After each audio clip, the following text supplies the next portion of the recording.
Story. Hello guys, আজ আমি তোমাদের সাথে শেয়ার করতে চলেছি আর একটি কাল্পনিক গল্প। গল্প বলে একটা ভুল হবে, এটা একটা সত্যি ঘটনা।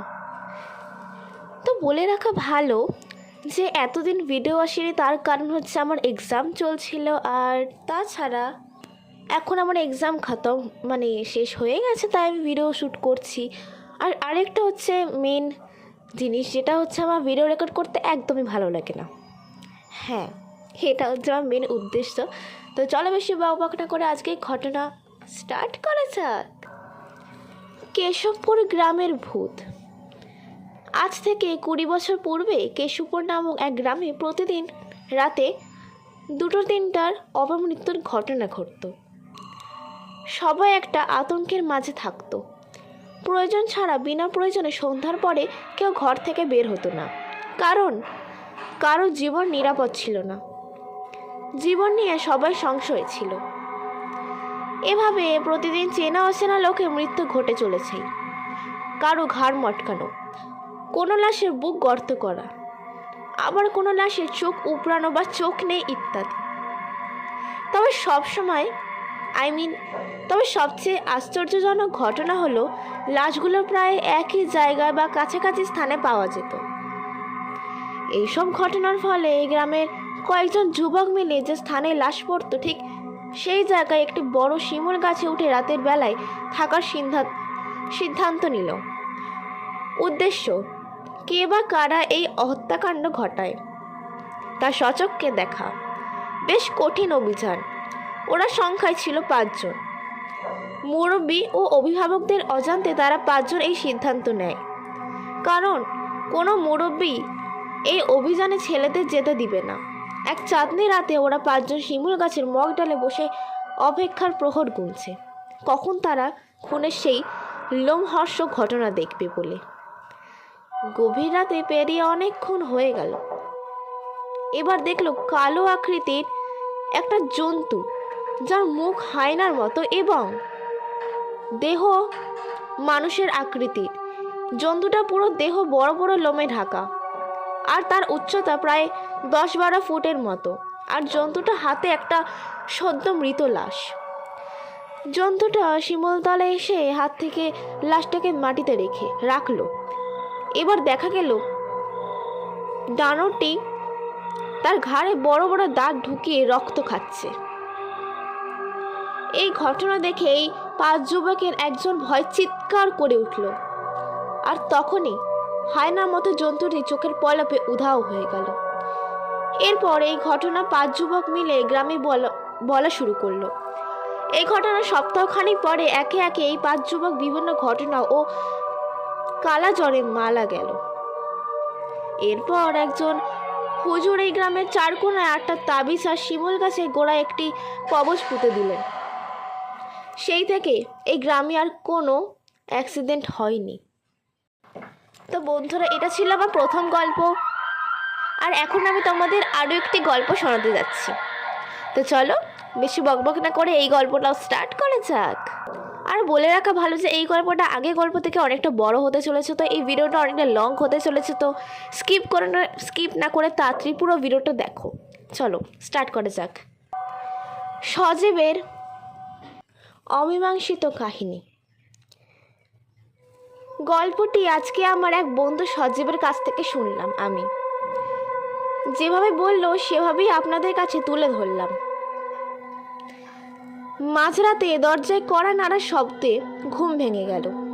আমি বিরক্ত ভাব নিয়ে দরজা খুললাম। দরজা খুলেই বিস্মিত কণ্ঠে বললাম, আরে তুই এত রাতে? আকাশ একগাল হেসে বলল, দোস্ত, অনেকদিন তোকে দেখি না, তোকে দেখতে ইচ্ছা করলো তাই চলে আসলাম। আজ রাতটা তোর সাথেই কাটাবো। আকাশ আমার ছোটকালের বন্ধু। আমরা একই সাথে বড় হয়েছি। আমার বাসা থেকে ওর বাসা প্রায় 2 কিলোমিটার দূরে। অনেকদিন তার সাথে বিভিন্ন ব্যস্ততার জন্য দেখা করতে পারি নাই। প্রায় 1 মাস হতে যাচ্ছে। আমার সাথে শুধুমাত্র দেখা করবার জন্য এত রাতে সে চলে আসবে বাসায়, তা ভাবতেই পারছি না। এই না হলে বন্ধুত্ব। তুই কি বাহিরেই দাঁড়িয়ে থাকবি? ভিতরে আয়, গল্প করি দুই বন্ধু, চল। সারা রাত? না রে দোস্ত, ঘরে বসবো না, চল বাহির থেকে ঘুরে আসি। আমি অবাক হয়ে বললাম, সে কি রে, এত রাতে কোথায় যাবি? আর তুই এত সাহসী হলি কবে থেকে? কিছুদিন আগেও তো সন্ধ্যার পর তুই ভূতের ভয় আর বাসা থেকে বেরই হতিস না। এখন কি আর সেই দিন আছে? চল বাহিরে চল। আকাশ একগাল হাসি দিল, উত্তর দিল, আকাশে কি সুন্দর চাঁদ উঠেছে, তাই না রে আকাশ? আচ্ছা, তোর হয়েছে কি বলতো? আসবার পর থেকে এত চুপচাপ কেন? আকাশ মৃদু হেসে বলল, না না, এমনিতেই। এখন থেকে ভাবছি একাই থাকবো। সন্ধ্যার সময় ডিসিশন নিয়েছিলাম, সারা রাত ছিলামও একা, কিন্তু এখনো খুব বেশি ভয় করছিল, তাই তোকে ডেকে নিয়ে আসলাম।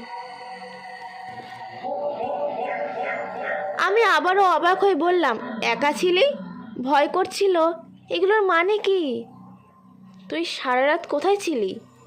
বাড়ির বাহিরে? কেন, বাসা থেকে কি তোকে বের করে দিয়েছে? না রে, বাহির করে নাই। আর বাহির করবে কেন বলতো? আমি নিজেই বের হয়ে গেছি। কেন?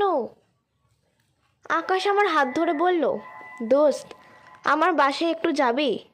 আম্মু আমার জন্য খুব কাঁদছে। আম্মুকে একটু বলে দিয়ে আসবি আমি ভালো আছি, খুব ভালো আছি, আমার জন্য যেন কান্নাকাটি না করে। আমি অবাক হয়ে বললাম, আমি তো তোর সাথে কথাবার্তা কিছুই বুঝছি না। কী সব বলছিস তুই? বাসা থেকে কেন বের হয়ে এসছিস? কি হয়েছে? চল তোকে বাসায় দিয়ে আসি। না রে দোস্ত, আজকে আর বাসায় যাব না, পরে আরেকদিন বাসায় যাব।